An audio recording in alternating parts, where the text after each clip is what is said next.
면서 베드로전서 4장 6절부터 11절까지 성경을 읽겠습니다. 제가 6절부터 읽겠습니다.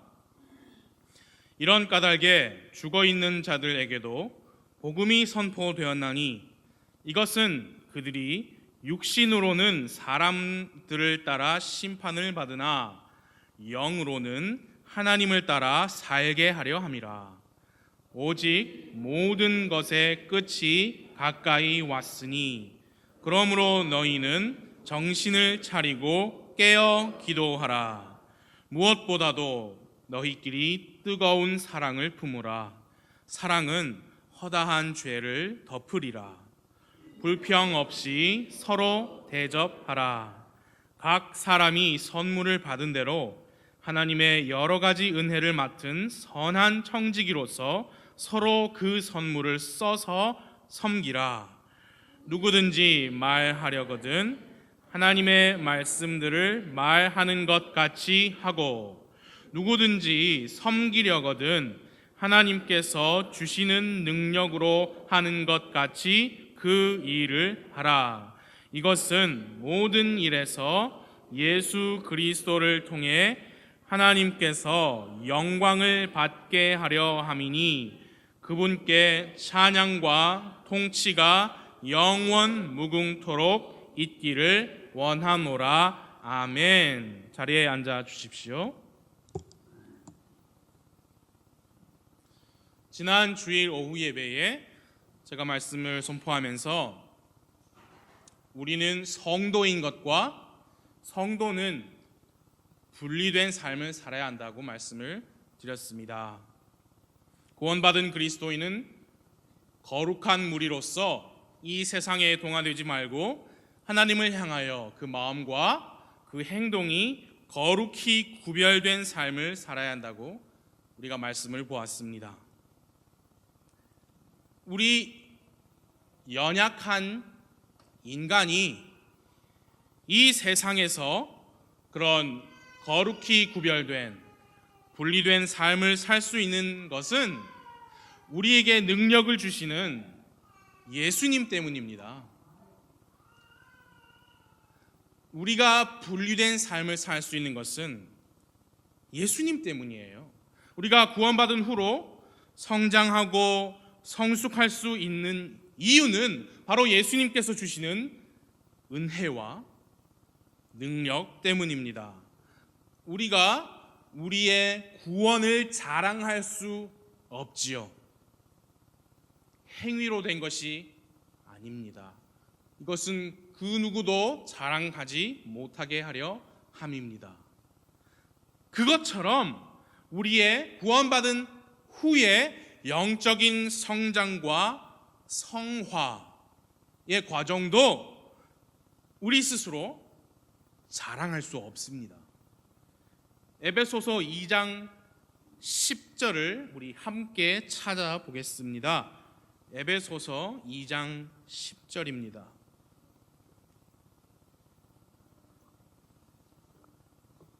잘 아시는 대로 8절과 9절은 우리의 구원에 관하여 말씀하고 있고요. 그것이 우리 믿음을 통한 은혜로 받은 것이고 행위에서 난 것이 아니라, 이제 10절을 우리 한번 함께 읽어보겠습니다. 에베소서 2장 10절입니다. 시작. 우리는 그분의 작품이요 그리스도 예수님 안에서 선한 행위를 하도록 창조된 자들이니라. 하나님께서 그 선한 행위를 미리 정하신 것은 우리가 그 행위 가운데서 걷게 하려 하심이니라. 구원받은 후로 그리스도인이 선한 행위가 무엇인가를 배우고 또 그 배운 대로 선한 행위를 하면서 사는 것이 가능하게 된 것은 그 사람 자신의 작품이 아니라 하나님의 작품입니다. 그 뜻입니다.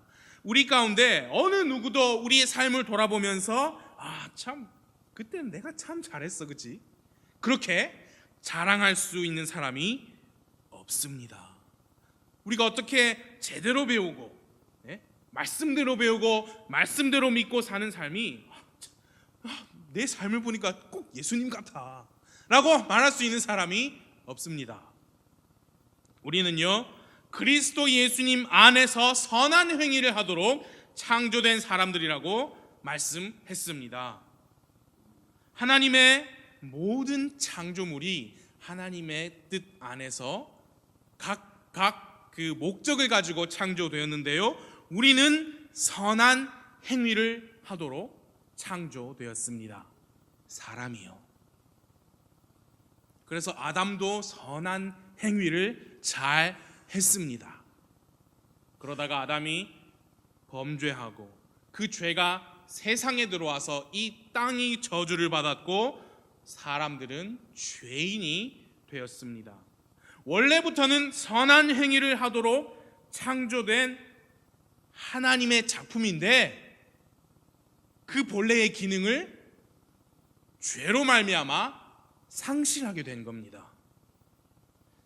이제 죄인인데요, 사람이 누구든지 복음을 듣고 주 예수 그리스도를 받아들여 구원을 받아서 그리스도 안으로 들어오게 되면 그는 새로운 창조물입니다. 이제 모든 것이 새로워졌어요.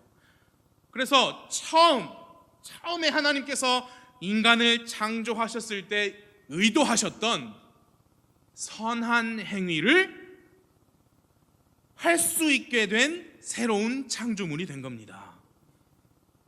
아담이 처음에 하나님의 작품이었던 것처럼 구원받은 여러분과 저도 이제 하나님의 작품입니다. 그리고 하나님의 작품들은 원래부터 그 의도된 바 선한 행위를 해야 합니다.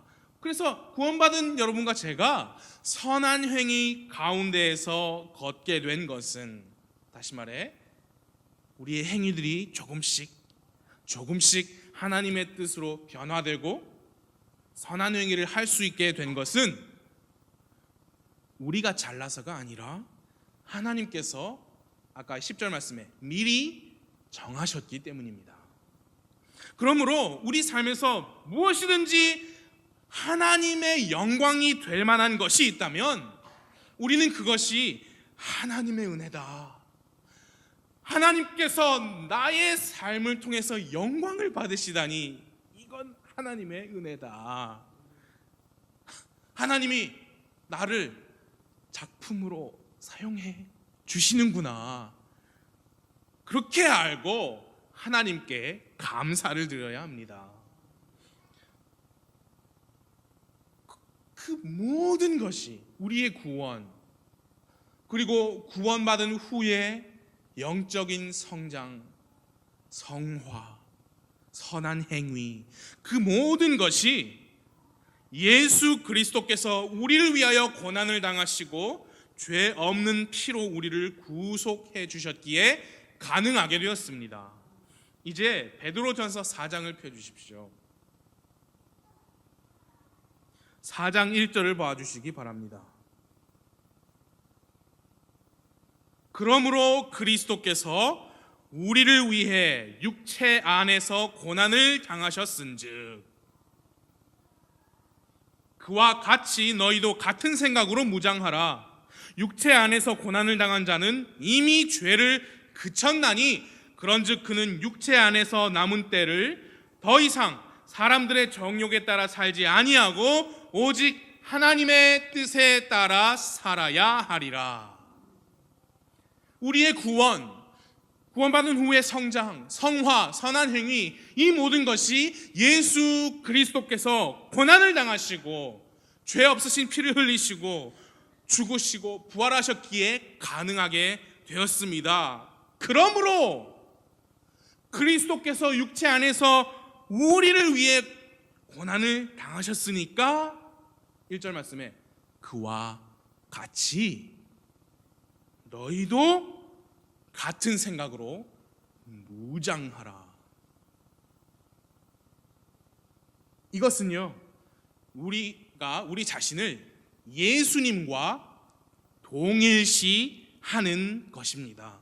그분께서 고난을 당하신 것이 나의 고난이요, 좀 더 정확히 말해서 나의 옛 사람을 위한 고난이요, 그분의 죽음이 나의 옛 사람의 죽음이고 그분의 부활이 나의 새로운 창조물의 부활이다. 그렇게 동일시하는 겁니다. 그렇게 무장해야 합니다. 나는 이미 죽었다. 죄는 더 이상 나를 공격할 수 없다. 죄는 더 이상 나를 유혹해서 나를 넘어뜨릴 수 없다. 1절 마지막 부분에서 그렇게 말씀합니다. 육체 안에서 고난을 당한 자는 이미 죄를 그쳤나니. 여러분은 예수님의 고난, 죽음, 예수님의 부활이 여러분 자신의 고난, 죽음, 부활인 것을 믿으십니까? 그러면 여러분도 육체 안에서 고난을 당하신 거잖아요. 육체 안에서 고난을 당한 자는 이미 죄를 그쳤습니다. 그런즉 2절 말씀이 이제 우리에게 도전을 합니다. 그런즉 그는 육체 안에서 남은 때를 더 이상 사람들의 정욕에 따라 살지 아니하고 오직 하나님의 뜻에 따라 살아야 하리라. 그것이 성도의 삶입니다. 3절을 봐주십시오. 우리가 세욕과 정욕과 과음과 환락과 연회와 가증한 우상 숭배 속에서 걸어 이방인들이 하고자 하는 바를 행한 것이 우리 삶의 지나간 때로 우리에게 조카도다. 여러분 이 말씀에 아멘 하실 수 있으십니까? 저는 어렸을 때 구원을 받아서 4살, 5살 때 제가 무슨 세욕과 정욕과 무슨 환락, 과음을 했겠습니까? 그러나 성인이 되셔서 구원받으신 분들은 이런 말씀이 정말 저는 이제 상상만 할 수 있죠. 정말 와닿을 겁니다. 그때 그걸로 족하다. 이제 나는 성도다. 구원받기 전에 행했던 것으로 충분하다. 더 이상 그렇게 살지 말고 오직 하나님의 뜻에 따라 살아야 하리라. 여러분, 이 사도 베드로의 이 글의 편지의 그 논리의 전개를 잘 이해해야 합니다. 잘 들어주세요. 사도 베드로는요, 구원받은 그리스도인이 이 세상과 세상 죄인들의 생활 방식에서 분리하는 것이, 잘 들어주세요, 당연하다고 말씀하고 있는 거예요. 당연하다. 그리스도인, 성도의 이 분리가 어떤 굉장한 영적인 성장의 한 단계다라고 말씀하신 게 아니라, 그리스도이면 당연히 육체 안에서 남은 삶을 사람들의 정욕에 따라 살지 말고 오직 하나님의 뜻에 따라 살아야 한다고 말씀하고 있는 거예요. 당연한 삶이다. 여러분, 새로운 창조물로서 새로운 삶을 사는 것이 당연한 일입니다. 그리스도인이 그리스도처럼 행동하는 것은 당연한 일입니다. 그래서 안디옥에서 그 별명을 얻게 된 거잖아요. 야, 저 사람들은 참 그리스도 같다. 말하는 거나 행동하는 거나 참 그 삶이 예수 그리스도와 비슷하다. 그래서 그리스도인이라고 불리기 시작했지 않습니까? 성도가 분리된 삶을 사는 것이 이렇게 당연한 일인데도 잘 되지 않는 이유는 하나님의 은혜가 부족해서가 아니고 우리 육신이, 옛 사람이 고난을 당하고 죽어 있어야 하는데 우리 안에서 꾸역꾸역 살아나니까 그런 겁니다. 그래서 우리를 지배하기 때문에 이 분리된 삶이 힘든 것입니다. 그래서 우리는 늘 항상 우리 자신을 예수님과 동일시해야 합니다. 예수님께서 십자가에 죽으신 것처럼 나의 옛 사람은 죽었으니까 죄를 그쳤다. 죄는 구원받기 전에 했던 것으로 족하다. 이제 나는 남은 인생을 정욕에 따라 살지 아니하고 하나님의 뜻을 따라 살 것이다. 그게 성도의 삶입니다. 그리고 지난 주일에도 말씀을 드렸듯이 세상 사람들은 그런 성도를 가만히 놔두지 않습니다. 4절과 5절을 함께 보시겠습니다. 이 점에서 그들이 너희가 자기들과 함께 다름질하여 그와 같은 극한 방탕에 이르지 아니함을 이상히 여기며 너희를 비방하나 그들은 산 자들과 죽은 자들을 심판할 준비가 되신 분에게 회개 보고를 하리라.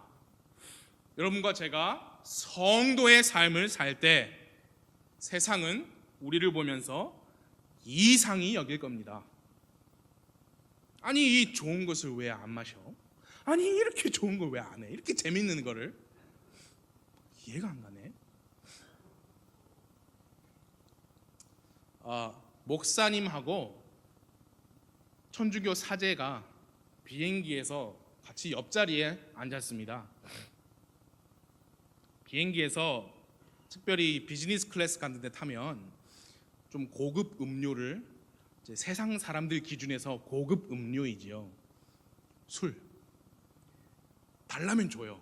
돈 안 주고도 달라면 줘요. 비즈니스 클래스 비행기 표가 비싸기 때문에.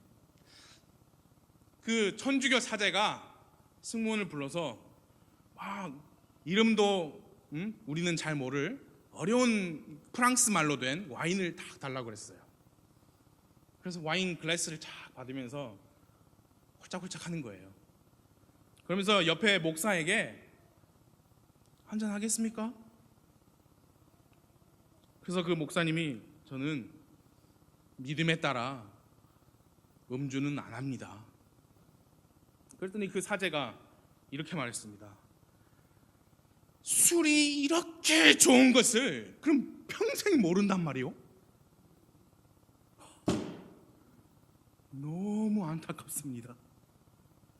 이렇게 좋은 것을 하면서 헐쩍헐쩍. 근데 목사는 그 사제의 말에 개의치 않고 그냥 뭐 짖으려면 짖어라 하면서 나는 성경이나 읽어야지 하면서 성경책을 이렇게 탁 열었어요.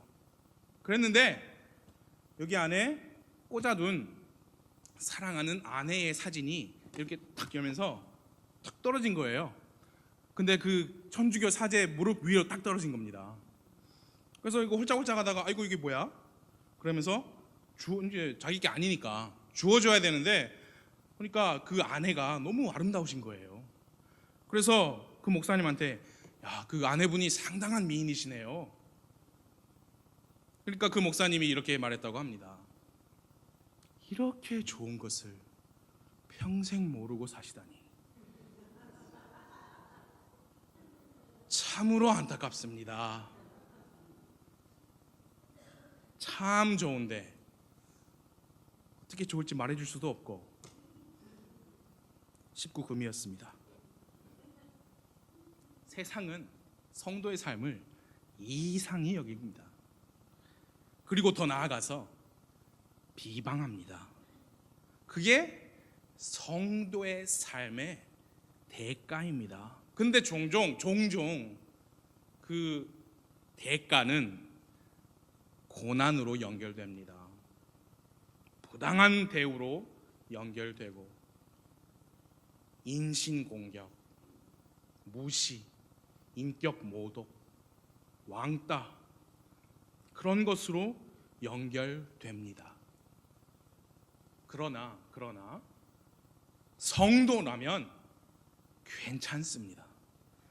이미 나를 위해 육체 안에서 고난을 당하신 예수 그리스도와 나를 동일시하였기 때문에 고난을 당하는 것이 당연하게 생각됩니다.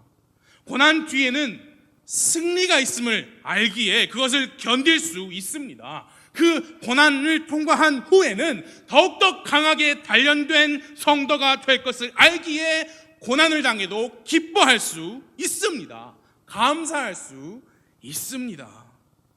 모든 사람은 주 예수님 앞에 회개의 보고를 할 겁니다. 진정한 승리는 지금 이 세상에서 주어지는 게 아니라 그때 주어집니다. 그때 누가 웃을지 우리는 알고 있죠. 오직 하나님을 따라 산 사람들이 그때에 웃을 수 있을 것입니다. 그게 이 6절의 의미입니다. 여러분 이 4장 6절을요 처음 그냥 읽으시면 조금 이게 무슨 뜻이지 어렵게 생각이 되지만 오히려 간단하게 읽고 해석하면 돼요. 4장 6절 한번 같이 읽어볼까요? 시작. 이런 까닭에 죽어있는 자들에게도 복음이 선포되었나니 이것은 그들이 육신으로는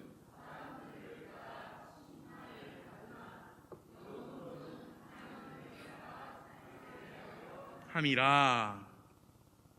이런 까닭이 무슨 까닭입니까? 그 앞에 있는 내용, 산자나 죽은 자나 다 예수님께 회개보고를 할 것이다, 심판을 받을 것이다, 그 말입니다. 이런 까닭에 언젠가 모두가 회개보고를 할 것이기 때문에 그 다음 죽어있는 자들에게도 복음이 선포되었나니. 그냥 바로바로 제가 말씀을 드릴게요. 무슨 뜻인지. 거기서 죽어있는 건요, 죽어서 몸은 무덤에 있고 그 혼은 저 밑에 지옥에 있는 사람들에게 second chance, 두 번째 기회로 복음이 선포된 그 말이 아니에요. second chance는 없습니다. 죽었으면 끝이죠. 그 전에 이 세상에 살고 있다면 무한한 찬스가 있죠. 은혜의 시대니까요.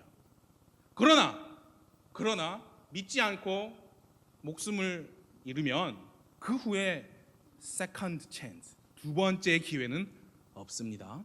그거 분명히 아셔야 돼요. 그러면 이 죽어있는 자들에게 복음이 선포되는 건 무엇이냐?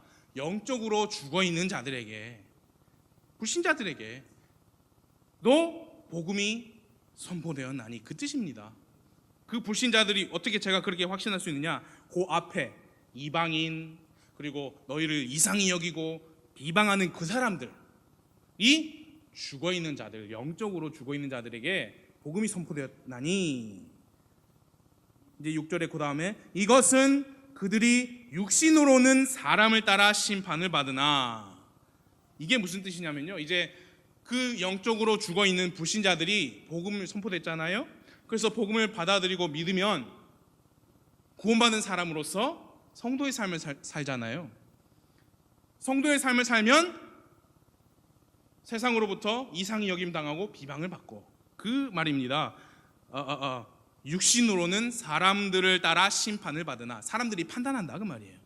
그 육신의 행동을 보고 받으나, 그러니까 고난을 당하나 비방을 당하나 판단을 당하나 영으로는 하나님을 따라 살게 하려 함이라. 영적으로는 그 마음에 있는 그 동기, 그리고 영으로는 이제 죽음 이후 앞으로 영혼이 바뀌었잖아요.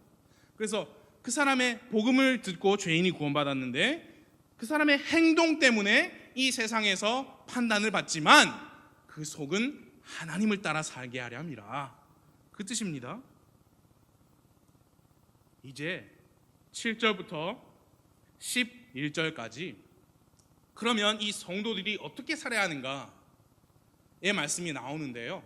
지난 주일 오후에는 우리가 이 죄악 세상을 향하여 우리 성도가 어떠해야 되는가라는 말씀을 드렸다면, 이 베드로 전서 4장 7절부터 11절까지는요 성도와 성도 간에 어떻게 살아야 되느냐, 그 내용이 기록되어 있습니다. 우리 하나하나씩 간단하게만 보겠습니다. 7절을 함께 읽어보겠습니다. 시작. 오직 모든 것의 끝이 가까이 왔으니 그러므로 너희는 정신을 차리고 깨어 기도하라. 여러분, 이 베드로 전서와 후서가 성경, 신약 성경의 서신서가 대부분 그렇듯이 약 2000년 전에 기록되었습니다. 2000년 전에 모든 것의 끝이 가까이 왔다 했다면 2000년 후인 오늘은 그만큼 더 마지막인 겁니다. 그러므로 우리는 정신을 차려야 합니다.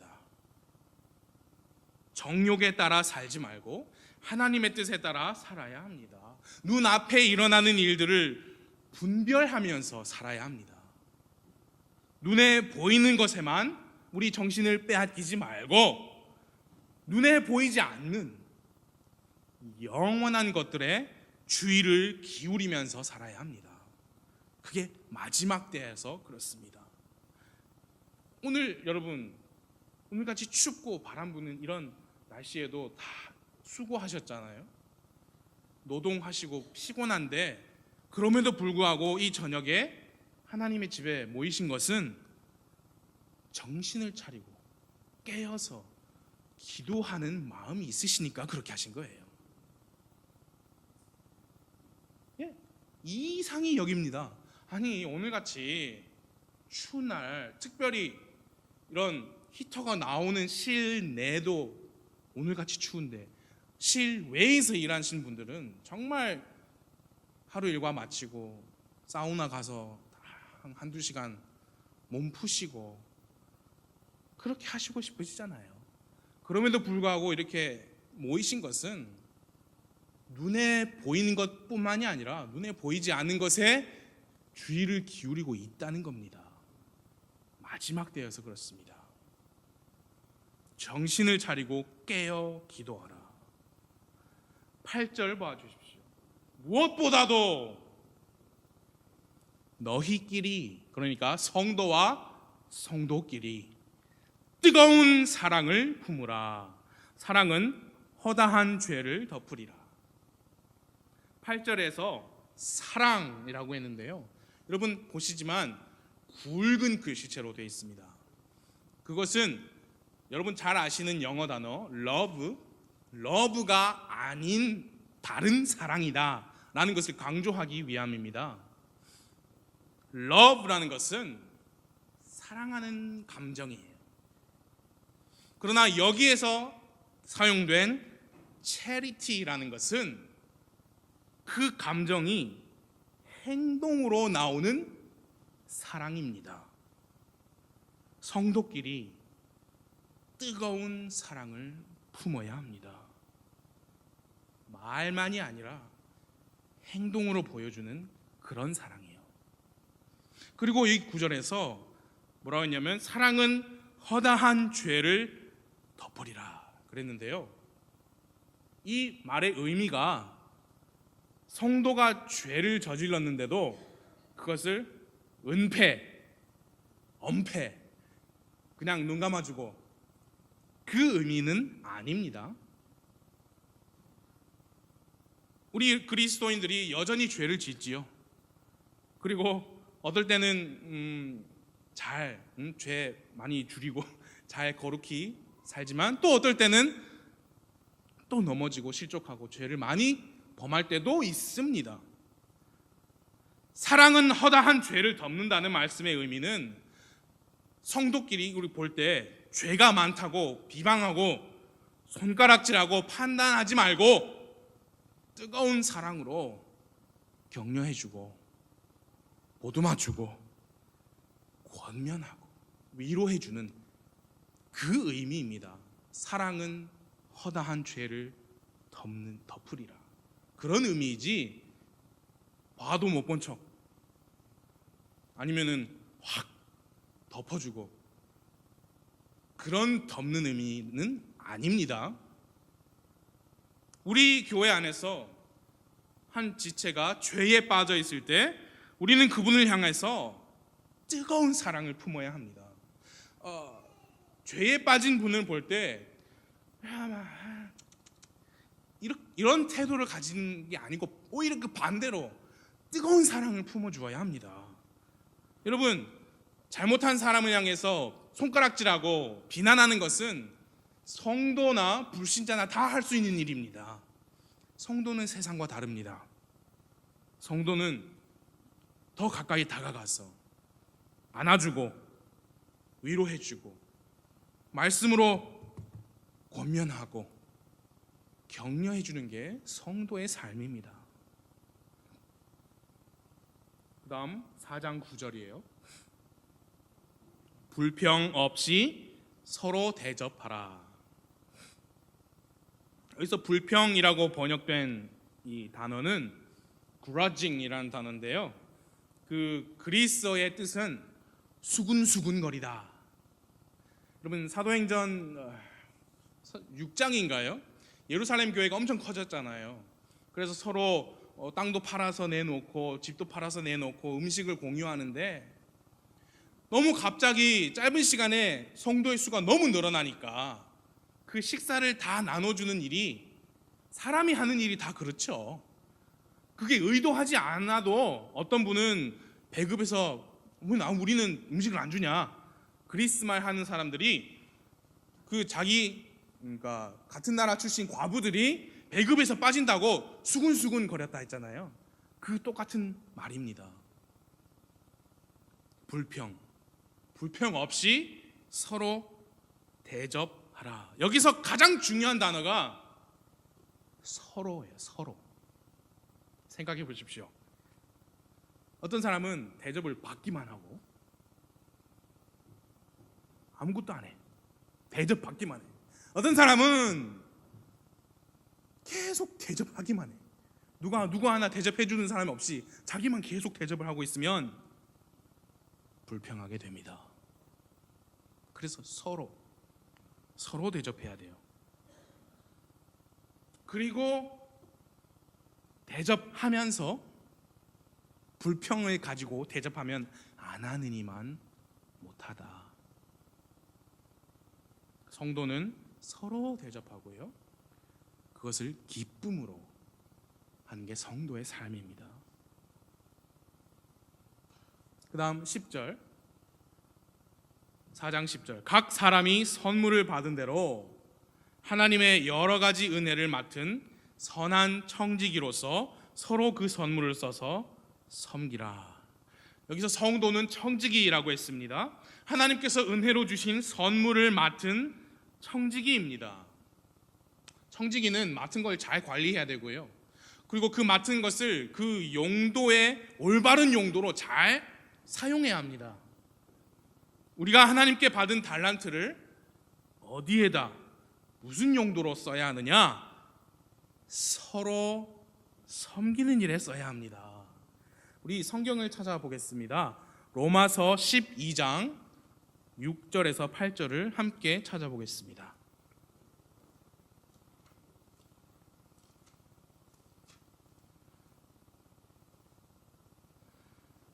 로마서 12장 6절, 7절, 8절입니다.